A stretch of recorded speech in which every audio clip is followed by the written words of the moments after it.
Buried under decades of ice and forgotten engineering are machines so strange, so experimental, they barely look real.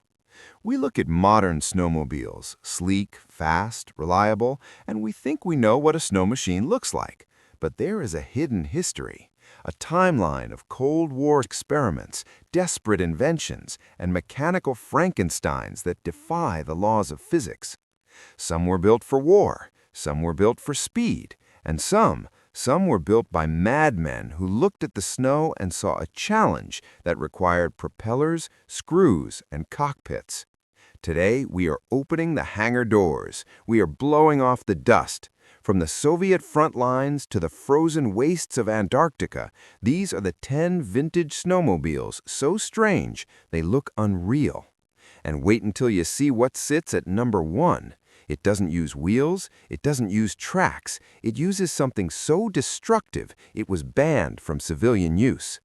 Buckle up, it's gonna get cold.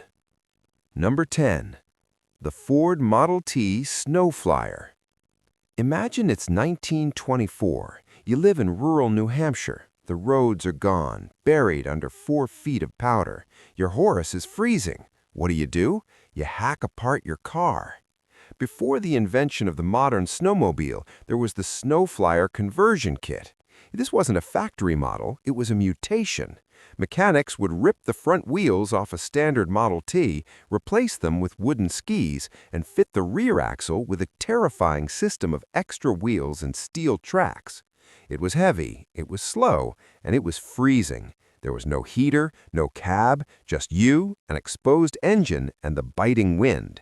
But it was the first time humanity looked at a car and said, no, today you are a sled. It was a brilliant piece of backyard engineering, but it had a fatal flaw. If you hit a patch of dry ground, the tracks would snap, leaving you stranded miles from civilization. It was the grandfather of snow travel, but compared to what's coming next, it was practically normal. But that machine was only the beginning. The next entry took the idea of a snowmobile and literally tore it in half. Number 9. The Bolens Diablo. The year is 1967. The space age is in full swing, and designers are trying to reinvent the wheel, or in this case, the chassis. Look at this thing. It looks like a severed head dragging a body. The Bolens Diablo was the pinnacle of the articulated snowmobile craze. The engine, the gas tank, and the tracks are all in that little red pod at the front. The driver? You sit on a simplistic sled towed behind it, steering with handlebars that reach forward like reins on a mechanical horse. It was marketed as the ultimate fun machine, but the physics were chaotic. Because your weight was so far back, the traction was terrible, and if you hit a bump, the front unit would buck like a wild animal, while you held on for dear life in the back. It was a commercial disaster. By 1969, the Diablo was dead, leaving behind a legacy of sore backs and confused mechanics. But while the Diablo failed because it was 2 pieces, the next machine failed because it tried to be a motorcycle. If you think that was strange, the next one breaks every rule of stability. Number 8. Chrysler Snowrunner. Chrysler wanted a piece of the booming snowmobile market, but they didn't want to build a sled. They wanted to build a snow bike. They called it the Snowrunner. It looked incredible, like something a stormtrooper would ride on Hoth. It was light, disassemblable, and cost only $900. It was supposed to revolutionize winter sports. There was just one problem. It didn't work in the snow. The track was only 3 inches. 3 inches! In anything deeper than a dusting of powder, the Snowrunner didn't run. It sank. It became known as the Snow Walker because that's what you ended up doing, walking it home. It had a 134cc engine that screamed like a chainsaw but produced almost no torque. It was a triumph of style over substance, proving that just because something looks cool in a showroom doesn't mean it survives the Arctic. But at least the Snowrunner tried to look cool. The next machine didn't care about looks. It cared only about one thing: survival. Number 7. Eliason Motor Toboggan. Go back to 1924 again. Carl Eliason, a Wisconsin inventor, didn't want a car conversion. He wanted a motorized sled. What he built looks less like a vehicle and more like a torture device. It was essentially a wooden toboggan with a 2.5 horsepower outboard boat motor bolted to the front. To move, a bicycle chain drove a cleated belt that ran directly under the driver. Safety? Non-existent. Steering, you used ropes to warp the wooden skis. But here's the crazy part. It worked. This strange wooden coffin is actually considered the genetic atom of all modern snowmobiles. It was loud, it shook your teeth out, and it smelled of unburnt fuel and danger. But it conquered the deep woods where the Model T couldn't go. However, wooden toboggans were too slow for the Cold War. As we move down the list, the stakes get higher and the designs get deadlier. Number 6. The Raider Twin Eagle. The 1970s were a wild time. The Raider wasn't a sled you rode in, it was a machine you rode in. Designed with a rear engine and twin tracks, it featured a cockpit with bucket seats. It looked like a race car for the ice. The idea was to lower the center of gravity to prevent overrolls. It was smooth, it was fast, it was futuristic. So why is it on this list? Because it was a death trap in deep powder. The low design meant that in deep snow, the Raider became a shovel. Snow would fly over the hood and pack into the cockpit, burying the driver while they were still moving. It was a beautiful aerodynamic coffin. The Raider was too low. The next machine was too bizarre to even classify. Number 5. Active Fisher Snow-Trac. If you've seen the movie The Shining, you know this machine. It's the snowcat used at the Overlook Hotel. But in reality, it's a Swedish marvel of weird engineering. Most snow vehicles use brake steering. You stop one track to turn. The Snow-Trac, it uses a steering wheel. Through a complex system of variators and belts, turning the wheel gently slows one track without losing power. It was powered by a standard Volkswagen Beetle air-cooled engine. It was basically a VW Bug that had mutated into a tank. It could float on top of snow so soft a human would sink to their waist. It looks like a toy, but it was an absolute beast of the tundra. Yet it disappeared, replaced by cheaper, faster, less complicated machines, a relic of an era where over-engineered was a compliment. We are entering the top 4. The civilian machines are gone. Now we enter the realm of the military. Number 4. The Soviet NKL-26 Aerosled. The Eastern Front, World War II. The Red Army needed to move fast over the frozen steppes. Their solution? Strap an aircraft engine to a plywood box and pray. These aerosleds had no transmission to the ground. They were pushed entirely by wind. Some were armored and mounted with machine guns.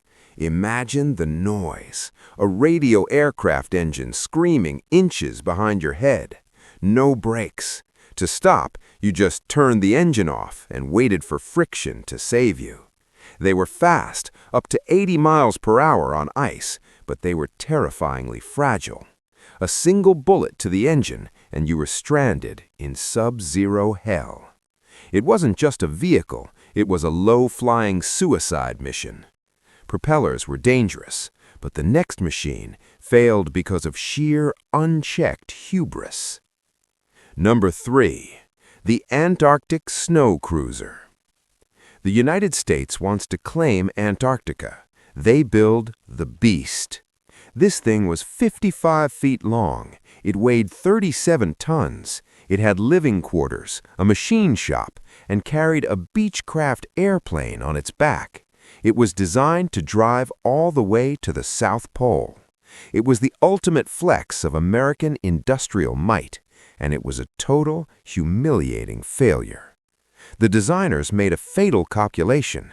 They used smooth, treadless balloon tires, thinking they wouldn't sink. They were wrong. The tires had zero traction. The 37-ton monster couldn't even move itself out of the snow. It drove 92 miles in reverse because that was the only gear that provided any grip. Eventually, the crew abandoned it. It is still there today, buried under 80 years of ice, a frozen monument to failure. The snow cruiser failed because it was too heavy. Number 2 failed because it was too confusing. Number 2. The Armstead snow motor. In the 1920s, a Chevy dealership in California had a fever dream. What if, they thought, we replaced wheels with pontoons? This is the Snow Devil. It used a concept called the Archimedes screw. 2 pontoon cylinders with spiral flanges. As the cylinders rotated, the spiral screwed into the snow, pushing the vehicle forward. It looked like magic. It could travel over deep powder, ice, and even open water. It was practically unstoppable. But it was also brutal. It was heavy, slow, and if you encountered a paved road, the metal screws would grind themselves and the road into dust. It was an engineering marvel that solved a problem nobody quite had in the most complicated way possible. We have seen propellers, we have seen gliders, we have seen giant wheels and screws.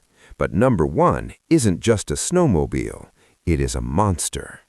It was built in secret. It was built to rescue cosmonauts from the most inhospitable terrain on Earth. It is the ultimate expression of we don't care about nature.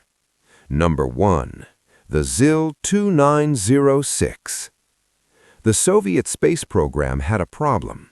Their cosmonauts were landing in the Siberian wilderness, swamps, snow, forests, places where helicopters couldn't land and tracked vehicles sank. They needed a machine that didn't just drive over the terrain, they needed a machine that consumed it. This is a screw-propelled amphibious vehicle. The pontoons are hollow, so it floats. The screws are made of hardened alloy. It doesn't matter if it's snow, ice, water, or mud. The ZIL-2906 simply destroys whatever is under it to move forward. It is loud, it is fuel-thirsty, and it leaves a trail of destruction so severe that it is banned for use in most of the world because it shreds the ecosystem. It looks like a prop from a sci-fi horror movie, but it's real. It sits in a Russian depot waiting for a cosmonaut to fall from the sky. It is the ultimate expression of we don't care about nature. From wooden toboggans to screw-driven tanks, these machines are reminders of a time when engineers weren't afraid to fail. They represent the freezing, dangerous edge of human ambition. Most of them are gone, rusted away in barns or buried under the ice. But they paved the way for the machines we ride today. They were the mistakes that led to perfection. Which one of these frozen Frankensteins would you dare to ride? The propeller sled with no brakes or the screw-drive tank? Let me know in the comments below. And if you enjoyed this journey into the cold, hit that like button and subscribe. We're just warming up.